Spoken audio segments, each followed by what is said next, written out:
Hello, Beez Bladers! Welcome back and welcome newcomers to the channel. I have another exciting unboxing to do. And why is it exciting? Well, because I haven't opened this one before. I mean, why wouldn't it be? Am I right? But before anything, thank you subscribers, thank you patrons, and thank you channel members. You guys all make this thing freaking awesome. And a special thank you to all of you that leave a comment in the comments of every video and you hit that like button. That's what helps the algorithm. That's what helps the channel. And that's your way of supporting and letting me know that you enjoy what's happening. All right, let's see what this is. This is the Kizer Quatch. It's the Quatch, the V3574N2. New item. It's new for 2021. And this was sent to me by Top Dog. Top Dog sent it to the channel to check out. And let's see what it looks like. And, all right, here we go. I've seen this one. Here's your typical insert you get with Kizer. You get a little cleaning cloth and a little information packet in there. This is the kind of packaging you get with more of their Vanguard series. So, let's see what it looks like. The Kizer Quatch. It's the Quatch. All right, very, very interesting. Very interesting. All right, so first of all, it says Micarta. I know that I've read this many times that it says this is Micarta. I'm not sure what this is. Not really sure. But I'll give you a good look at it. Would you look at it? Just look at it. Wow, big old wide clip there. I wonder if that'll be good in and out of the pocket, which of course you know I'll check. The Quatch. It's the SASQUATCH. See what the blade looks like. It kind of, I don't know, it reminds me of like a prehistoric something with a, it's like it's going to ram another animal or something. It's very different. I don't know. It reminds me of something, or kind of like the front of a submarine or the bottom of a boat, but I digress. So you got N690 blade steel, and there's your Kizer emblem. And give you an up-close look here. Is this titanium or not titanium? This is like some type of FRN or something. I don't know what it is. It's very hard. I don't know what it is. As far as texture, you don't have any texture from this, but you do get some texture from this as far as a little bit of grippy grip. And we'll go over the ergos here in a second. And then you have this back spacer here. It's kind of got the Iron Man look going with the gold and the red. There's a look at the knife on this side. And here's a look on this side. Okay, let's zip through the Speckarooskies. Your weight's 4.69 ounces. You have a total length of 7 5/16 of an inch. Nice cleaver style blade with N690 steel. You have a satin 2-directional grind on here. You have a nice horizontal and nice vertical satin lines, which look very nice. Your total blade length's 2.96 inches. Sharpened blade length's 2.76 inches. Blade width's 1.24 inches. I was surprised the blade stock thickness is only 118 thousandths of an inch. Thickness behind the edge was pretty consistent at 10 thousandths. So there's good blade geometry going on for sure. Handle material, I'm not positive. I can't really tell. I'll get back to you on that. I'll put it up on the screen if I can figure it out. Your close length from tip to tip is 4.76 inches. Now your handle width is 0.93 inches up to 1.48 inches. And then when it's closed, right about right here, it's 1.48 inches and it comes out to 1.7 inches at this farthest point. Handle thickness is less than an inch at less than a half an inch, 0.48 inches. And you have a flipper and thumb holes for opening. And we'll get a look and see all what's on the inside here in a minute. It has nested liners, which is very nice as long as the handle isn't sharp. All depends. And then you have a tip up right side only carry. So no lefty love there. And we'll check all this other stuff out here in just a second. And let's see how she cuts. Oh, nice. Has a nice edge on it. Very nice edge on it. Wow. Very, very impressive. Very impressive indeed. Not too shabby. So I gave you guys a pretty good look at it. I want to make sure you can see what the whole thing looks like all the way around. Now, as far as the pocket clip, we'll see what it looks like. I'll do it in and out of the pocket. Matter of fact, I'll tell you right now, and it is very easy in and out of the pocket. I guess my only concern is if this grabs a hold of something, will it bend? But I don't know. I think it's going to work. It just slid in and out of my pocket really well. So that's really nice. And it is super, super solid. It's locked up. I could feel just a tad of blade play, but that might just mean it needs a little tightening. I don't feel any rocking up and down. I do get a little bit left and right. I'm not sure if this one has been adjusted or messed with at all. I don't think it has, but that's okay. We'll see what it looks like afterwards. I think we should do some quick size comparisons with this big boy. So here's the thickness compared to the QSP Penguin. You can see they're almost identical. So if you have a Penguin, now you know how thick it is. It's less than a half an inch. So I'm going to lay three out at a time, or 2 on each side. That way you guys can get an idea. Here's a Spyderco Tenacious. And here's the Spyderco Manix 2. So it's a full-size knife, but it's not as big as it looks on paper, or at least not on paper, but when you see a picture of it, it looks like a ginormous chonker of a knife. It's really not. So here's a couple more. Here's the Spyderco Para 3 and the Spyderco Delica 4. Oh, it's Delica 4. So see there, I mean, there's the Delica 4. It's not a ton bigger than the Delica 4. Make sure they're all on the screen in case you want to take a screenshot. All right, here's a couple more. Now, here is the CRKT Pilar 3, or Pilar, however you want to say it, Pilar 3, and the QSP Penguin. So you can see it's not a ginormous knife. It just looks huge with this big old, I don't know what to call that horn. I'm going to have to call that, it looks like something out of an animal on Star Wars or something. And here is one of my favorites, the Kizer K. Bring it up in here into the picture. And one more is the Kizer full-size sheepdog. Thumbhole non-flipperooski. And we got them lined up. So there you go. So let's see how the actions and ergos and all that good stuff are. Before we get to all this, one quick reminder. If you forgot and you haven't subscribed, make sure you subscribe and then tap that bell button. That way you get notified of new things that are coming out on Beez Blades. You don't want to miss them. And on Friday nights, Beez Blades live at the Hive. Oh, right. You don't want to miss it. Fridays, 8:15 to 11:15 Eastern Standard Time. There's a giveaway every Friday night, so stop by. You can see that we all have a blast. There is no hate, nothing but love on the Beez Blades channel. All right, so let's check out the deployment. Let's try the push button. Holy cow. Okay, so there's no push button going on. How about the light switch? Okay, it has a strong detent, and it's a drop shetty. I expect so much with a bigger looking blade like that. Look at the action. It is smooth. It's I could do the suicide drop on that. I mean, yeah, it's very smooth. Thumb hole, very easy on the reverse flick. How about maybe not. Okay, now if I want to use my thumb, up here it doesn't want to work. Out here, it works really well using my thumb. So up here, it's a little strong, but you know what I think? See how this is kind of curved like this? It's almost like they're saying, hey, put your finger up here to deploy it with the flipper tab. Because when I put my finger up here, it's easy. But if I just go up here at the top, I have to put quite a bit of pressure. So just a note, yeah, definitely easy to open that way. But yeah, putting your finger all the way up here and committing, then it opens no problem. Has just the right amount of jimping up here.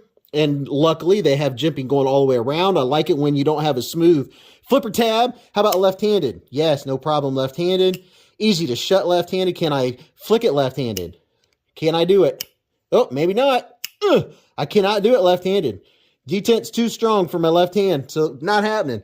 I can pinch it open with my left hand. But yeah, I guess my right hand is that much stronger, or it could be the direction of the lockup. Let's see what kind of lockup we've got here. From down there at the bottom, it looks like we're about 50% lockup. Super, super smooth. And here's your pass-through. Nice pass-through. Makes it easy to get in there to close it. It's very smooth. I really like the action. The detent's a tad strong, but nothing I can't live with. I was kind of surprised I couldn't middle flick it. And I'm wondering if I'm putting pressure down on the liner there because I can't get it with my left hand for some reason, pushing that direction. But this side, it's real easy. Anyway, it's just something to note.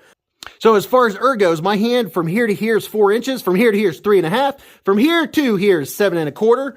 This is what it looks like in my hand. Back here, it's got some girth. But that's what it looks like in my hand. So I have a large size hand, and I wouldn't want the space in between here to be any less. I feel like if your hand is bigger than mine, your fingers are going to get a little pressured in there. But for me, it's definitely locking my hand into place. I mean, I am locked in. It's comfortable, no hot spots, nothing's biting at me. The thing that if you guys watch my channel, you already know that I'm always going to mention, I'm always a nitpicker about the inside of scales, how they should, see on the outside, see how this is nice and chamfered? all the way around, so it's not sharp at all. They don't do it on the inside. Do it on the inside. I have a little beef to my fingers. I can feel it. I mean, it's not bad, but it's just one of my nitpicks. I just like to nitpick about that. It's comfortable. This jimping has just the right amount of aggression. It's not aggressive, but it does, you can tell it's there. It actually serves its purpose. So that works. Can you choke up? Yeah, actually, okay. It didn't look like you could, but there's plenty of room for sharpening before you get to the plunge grind, which I appreciate very much. But yeah, you can get your finger up there for sure to do some cutting. All right, so here's something. If you look here, that's the only problem. You know, I could probably do without this, the flipper tab, because without the flipper tab, you can make full contact when you're cutting. But if you're cutting on a flat surface, you're going to have that space from the flipper tab in the way. So a little change to the design would have made it so you can actually do some chopping, because, you know, that's what it looks like it's designed for, but you are going to have this space in between the edge like that. This grip is comfortable. It's kind of forcing my finger up just a little bit. Not quite as much room in there, you know, a little bit more room. So it depends on the size of your hand whether that's going to matter. It's comfortable left-handed and right-handed.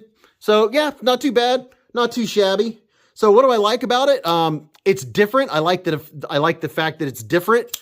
It's easy to deploy. It does have a strong detent. I'm used to this now that I know to put my finger up here and not up here. Because if up here on the flipper tab, it takes a little pressure. But if I put my finger all the way up, it just slides it right open. So that makes it easy. The fidget factor is great. There's plenty of fidget factor going on.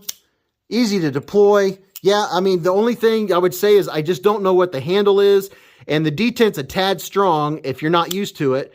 But now I'm already used to it, and the action is great. I don't really have a whole lot of bad to say. I'm not sure how I feel about the pocket clip. It does work easy, but I want to make sure that it's going to hold up. So let's get in and see what it looks like. All right, there's links in the description of the Weehaw bit set and the Weehaw bit driver that I use. Make sure you get the right set. Otherwise, you'll end up getting a set of bits that you can't even use. You'll have to send them back. You have to go through all that. You don't want to have to fool with that. So I got out a T6 and a T8 because that's typically what's in most of the knives I ever encounter. So let's see here. Oh, okay. It was loose. I have the feeling maybe this has been checked out. It is not brand new. This isn't the first time it's been opened, but this is the first time I get to check it out. And I got this fancy CRKT driver. This is what I call fancy. There's some you can, I mean, these bit drivers, you can spend as much on bit drivers as people do on flashlights and knives. It's just however much you want to spend, whatever your budget is, you can do it. But we'll see what it looks like on the inside of Rooski. And I have the feeling this is going to be nice, quick, and simple. I don't think there's going to be a whole lot to it. Yeah, maybe I shouldn't say that. So there we go. There's opening it up, and it's nice and clean. Very nice and clean. And something I really like, it has a D-shaped pivot, which is always a great thing. That popped right off like no problem. No problem at all. So I guess that would be your only little bit of milling right there. There's your ball bearings. They look nice and clean. It looks like ceramic. So, yeah, this is really nice and clean. Very, very nice and clean. This right here is your stop pin that came out. This pin, if you're taking yours apart, this pin goes right here. We'll put it back in there in just a moment. So I'm going to take these off and clean them, although they don't really look like they need it. It's super clean. I'm going to use a little bit of alcohol, a little bit of alcohol, and just wipe them off, clean them up. So if you got this knife, now you'll know that it's not that scary to take apart. And then when you put your screws back in, just use a tiny little bit of Loctite. And let's check and make sure these are ceramic. Get my little doodad here. And yes, I have a magnet in here. They are ceramic. That's why she's so smooth. So absolutely smooth. So clean this up. So I'll show you how the stop pin works too. It's an internal stop pin, which is very nice. Very, very nice. Yeah, there's not a whole lot to clean out. So this is a very, very simple disassembly. There's your knife. Pow, pow, pow, pow, pow. So I'm not even going to take the pivot out. I'm just going to clean it up because this knife is very clean. Very, very clean. So the stop pin is going to go in this hole right here. Let me make sure we're focused.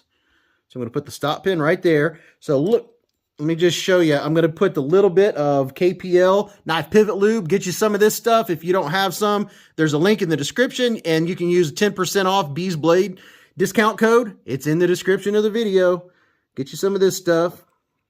Put this on here, and get my little swabby swab. And you can get these swabs, these cleaning swabs. You can get them also at KPL Knife Pivot Lube.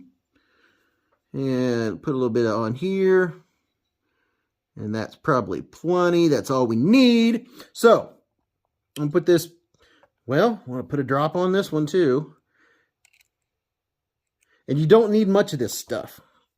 And a lot of you are Beez Bladers, your channel members, and my regulars that always watch. So, if you want to see some more, I do have a playlist of disassemblies. Got a nice playlist starting. Going to put this pivot in here and just put a little bit on here too. I am putting a tiny amount because this thing didn't have a lot on it when I took it apart. So it obviously doesn't need it because it was so smooth to begin with. But let me just spread a little bit of that love around and I'll show you here. See, so here's your stop pin, right? Let me try to get to a spot where it's not so shiny. So when you put your blade on here, you can see the stop pin. This is how the inside of this knife works. That's when it's closed. That's what keeps it closed. Let me make sure we're focused. And then when you open it up, I just popped out the stop pin. That was hilarious. I was like, what the heck just happened? All right, so let's try this again without doing that. All right, so there you go. There's your stop pin. You can see that's where it stops it. And then when you open it, that's what stops your blade. How about that? So all we have left to do is just put this back together. And we are, got a little bit of stuff in here. Did I miss this side? There we go. Put this dude back on just a tiny little bit. We'll go out to the main screen. And I mean, the only thing that could possibly happen is it'd be even smoother. The detent was just a hair strong. But I think the main part of that was just I needed to learn where it wanted me to flip it from. And here's your detent hole. See that detent hole right there? And then that scratch that looks like, that's your detent path. I'm going to put some KPL heavy on that, which will make it nice and looby-doob. Just put one little drop in there. I got to be careful because it's so easy to put too much. Come on, there you go. There you go. And I'm just going to barely touch and make just a tiny little bit in that path. There we go. There we go. Let's put this bad boy back together. Everything lining up like it's supposed to. I think it is. I think it is. I think it's lining up. Let's see. Which way we go here? Okay. There we go. Everything clicking like it's supposed to. I'm going to go ahead and open the blade. And then push, there we go. So this will keep it locked in. Everything's nice and solid. So that is that. Let's see. The only thing we have to do is see how well it centers up. Get my pivot started. And what's another nice thing about these Weehaw bit drivers, is that they're magnetic. That really comes in handy. What voice was that? Somebody tell me what voice was that. I like it when some of the videos, when I'm talking, I think of a line from a movie or something, and you guys guess what movie I'm thinking of. So I'm putting these back in. I'm not tightening them down, just getting them in there enough. And if you're taking your knife apart, get you some blue Loctite. You can either get some of this, get the stick, and just put a tiny, tiny, tiny little bit.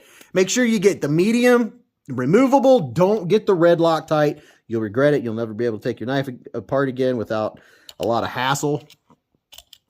See there where they have a little bit of Loctite on there? I'm not putting any on right now for two reasons. One, the sake of time.